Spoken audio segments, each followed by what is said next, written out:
안녕하십니까. 오늘은 50강입니다. 성정리에 대해 말씀드리겠습니다. 성정리는 성리학의 어떤 핵심 개념 중에 하나입니다.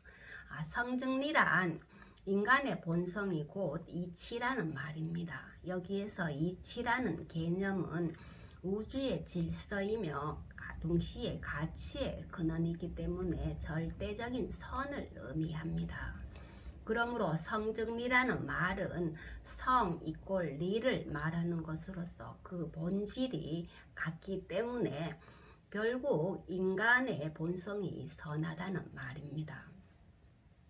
인간의 본성이 선한 것을 이 인간의 본성이 선한 것은 이 리를 하늘로부터 부여받았기 때문입니다. 그래서 사람에게는 태어나면서부터 이미 이러한 선한 본성이 갖추어져 있습니다. 이것이 바로 중용에서 말한 하늘이 명한 것을 성이라 한다는 천명지휘성의 뜻입니다. 하늘의 명령에 의해서 리가 성으로 부여되었다는 것입니다. 이것은 인간에게 부여된 성이 어떤 절대적이라는 의미죠. 하늘의 명령에 의해서 부여된 것이기 때문에 절대성을 말한 것입니다. 맹자가 인간의 본성이 본래 선하다고 주장한 이래로 맹자의 성선설은 어떤 유학의 중심 사상이 되었습니다.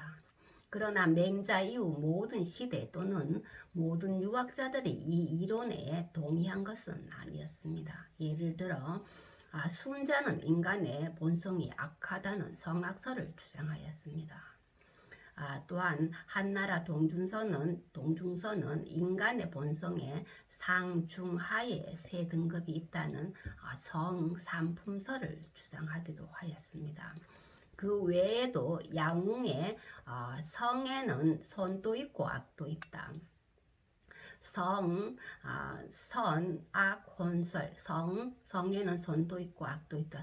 선악, 혼설을 주장하기도 하였고, 맹자와 논쟁을 벌인 고자는 성에는 선도 없고 악도 없다는 성무, 선악설을 주장하기도 하였습니다.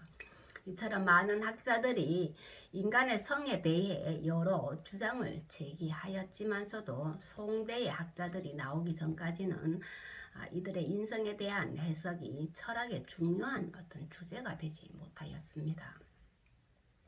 송대에 이르러 주인은 이정의 성정리를 기준으로 하여 맹자의 성선설을 이론적으로 체계화시킵니다. 그래서 주인은 사람의 본성이 막연히 선한 것이 아니라 더 근본적인 차원에서 본성에 왜 선한지에 대한 어떤 이론적인 근거를 탐구합니다. 이것을 이기론에 근거하여 탐구하게 되죠. 이에 사람의 본성을 우주 만물의 이치와 연결시켜 사람이 어떠한 존재인지 그리고 어떻게 살아야 하는지를 이기론에 근거지어 규명해 나갑니다. 그 결과 주인은 사람이 모두 동등하게 하늘로부터 리라는 성을 부여받았다는 어떤 새로운 관점을 제기합니다. 주인은 맹자의 성선설을 리라는 우주 만물의 이치에 근거하여 성 이꼴 리 이꼴 선이라는 성리학의 형이상학적인 이론을 세웁니다. 이것이 바로 사람이 본래부터 선한 진짜 이유인 것입니다. 하늘의 이치가 인간의 성으로 부여해 줬다는 거죠. 이 이치는 절대선이기 때문에 성 이꼴 리 이꼴 선이 되는 것입니다. 이렇게 볼 때 성정리는 맹자의 성선설을 이기철학으로 체계화시킨 이론이라 말할 수 있습니다. 맹자는 사람의 본성을 가장 이상적으로 실현한 성인으로 요임금과 순임금을 듭니다. 그러나 성정리에 따르면은 이러한 요임금과 순임금이든 보통의 일반 사람이든 모두 그 본성에는 차이가 없게 됩니다. 이것은 누구나 선한 본성을 가지고 있다는 말입니다. 그리고 그 본성은 절대 선인 리에 근거한다는 말입니다. 그러므로 성증리라고 할 때는 이미 하늘의 이치와 사람의 본성이 하나로 관통할 수 있는 어떤 천인합일의 사고가 내재하게 됩니다. 이렇게 볼 때 성증리의 핵심은 사람의 본성이 하늘의 이치와 같기 때문에 결국은 하늘이 내려주신 본성을 사람이 스스로 실현해서 도덕적인 완성을 이루게 되는 어떤 실천적인 의미를 갖는 데 있습니다. 성리학의 어떤 이론이 결국은 도덕적인 실천으로 이어진다는 것이죠. 이것은 성리학의 학문 목적이 성인이 되는 것이라고 볼 때 성인이 될 수 있는 가능성을 누구나 가지고 있음을 강조하는 말입니다. 하늘이 부여해준 리는 모든 사람에게 동등하게 부여되어 있죠. 그러므로 그 성에 근거해서 도덕적인 완성을 이루어 나가게 된다는 것입니다. 누구나 도덕적인 완성을 이룰 수 있는 가능성을 갖게 된다는 것입니다. 그러므로 해서 성인이 될 수 있는 가능성을 확보하게 되는 거죠. 여기에서 잠시 주희의 성증리와 대립 입장을 보인 육구연의 심증리에 대한 설명을 추가합니다. 육구연은 호가 상산입니다. 육구연은 주희와 동시대에 활동하였습니다. 그러나 주희와는 학문적으로 다른 입장을 견지합니다. 주희가 성증리를 주장한 반면에 육구연은 심증리를 주장합니다. 육구연의 심증리는 당시 강서성을 중심으로 잠시 유행하였지만 주위의 성증리에 압도되어 세태의 길을 걷다가 300년 후에 명대의 왕수인에 의해 다시 각광을 받습니다. 왕수인은 호가 양명이죠.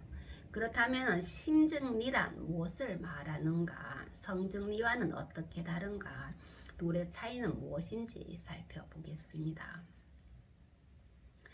먼저 주인은 사람의 마음을 리와 기에 결합된 구조로 이해를 합니다. 때문에 마음에는 리가 있지만 동시에 기도 있습니다. 마음에는 리적인 측면과 동시에 기적인 측면이 있습니다. 물론 주인은 마음이 모든 이치를 갖추고 있다고 말합니다. 대학의 명덕에 대한 해석에서처럼 모든 이치를 갖추고 만사에 응한다. 구중리 응만사라고 말합니다. 하지만 마음에는 리와 동시에 기가 존재하기 때문에 결코 리와 완전히 합치될 수 없습니다. 마음 그 자체가 바로 리가 될 수 없다는 것이죠. 마음에는 기적인 측면이 있다는 것입니다.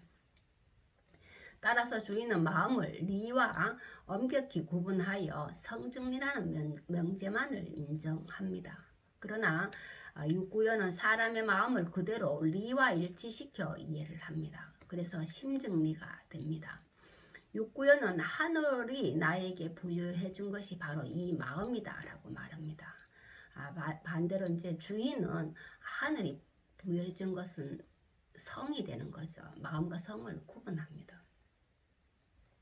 사람은 모두 이 마음을 가지고 있으며 이거 육구연의 말입니다. 그러한 마음에는 모두 리를 갖추고 있다. 그러므로 마음 그대로가 리다라고 말합니다. 이것은 사람의 마음에는 하늘이 부여해준 리가 모두 갖추어져 있다는 말입니다. 주의가 마음 가운데에 성에 해당하는 부분만을 리로 본 것과는 달리 육구연은 마음 전체를 그대로 리와 동일한 것으로 간주합니다. 이것은 사람의 마음에 모든 리가 갖추어져 있으므로 리가 곧 마음의 실제 내용이고 마음은 리가 실제로 드러난 것이라는 뜻입니다. 이렇게 볼 때 두 사람의 학문적인 분기점은 학문의 분기점은 마음에 대한 해석상의 차이에 근거하고 있음을 알 수 있습니다. 주인은 채용의 관점에서 마음의 채를 성으로 마음의 용을 정으로 하여 두 부분으로 구분을 합니다. 그리고 그 가운데 성에 해당하는 부분만을 리로서 해석하여 성증리를 주장합니다. 그래서 주인은 앞부분에 말씀드렸듯이 심과 성을 개념적으로 구분하려고 하는 거죠. 그래야만이 심증리 이론에 반대하기 때문에, 심증리 이론에, 그 이유는 심증리 이론에 반대하기 때문입니다. 그래서 심과 성의 개념적인 차이를 구분하려고 하는 거죠.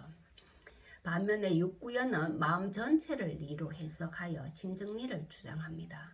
이로부터 두 사람의 공부 방법이 달라집니다. 결국은 심증리와 성증리의 어떤 이론적인 차이는 공부 방법상의 차이로 드러나게 되는 것입니다.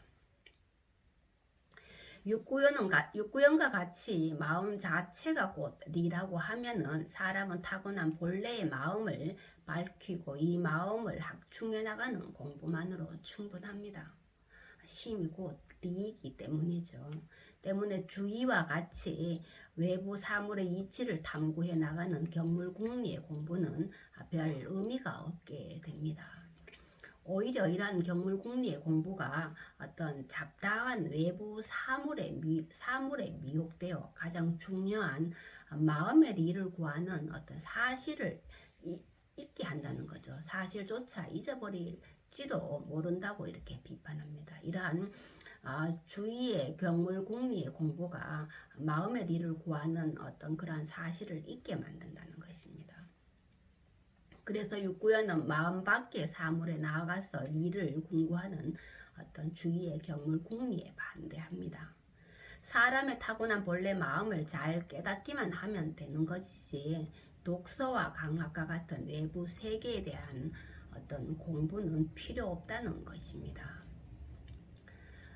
그러나 주의는 마음의 구조를 리와 기로 구성된 불완전한 것으로 봅니다. 여기서 불완전한 것이란 것은 악으로 흐를 수 있다는 것입니다. 마음은 리와 기로 구성되어 있기 때문에 마음의 기적인 부분에 의해서 마음이 악으로 흐를 수 있다는 것입니다. 그래서 주인은 이 마음을 불완전한 것으로 보았기 때문에 항상 독서를 통하여 외부 세계의 이치를 널리 탐구하고 이것에 근거해서 내 마음속의 리를 완전한 것으로 만들어 나가자고 한 것입니다. 온전한 것으로 만들어 나가고자 하는 것입니다. 그래서 주인은 독서를 강조하고 이러한 독서 가운데서 가장 중시한 것으로는 독서 가운데 가장 중시한 것으로서 육아의 경전을 읽을 것을 권합니다.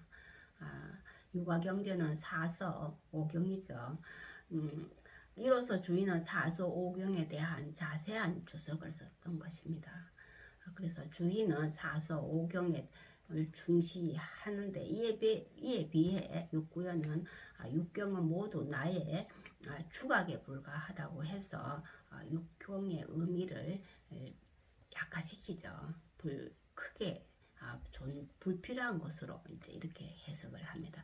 내 마음에 갖추어져 있는, 내 마음에 온전하게 갖추어져 있는 이 리를 확충해 나가면 된다는 것입니다. 오늘은 여기까지 하겠습니다. 감사합니다.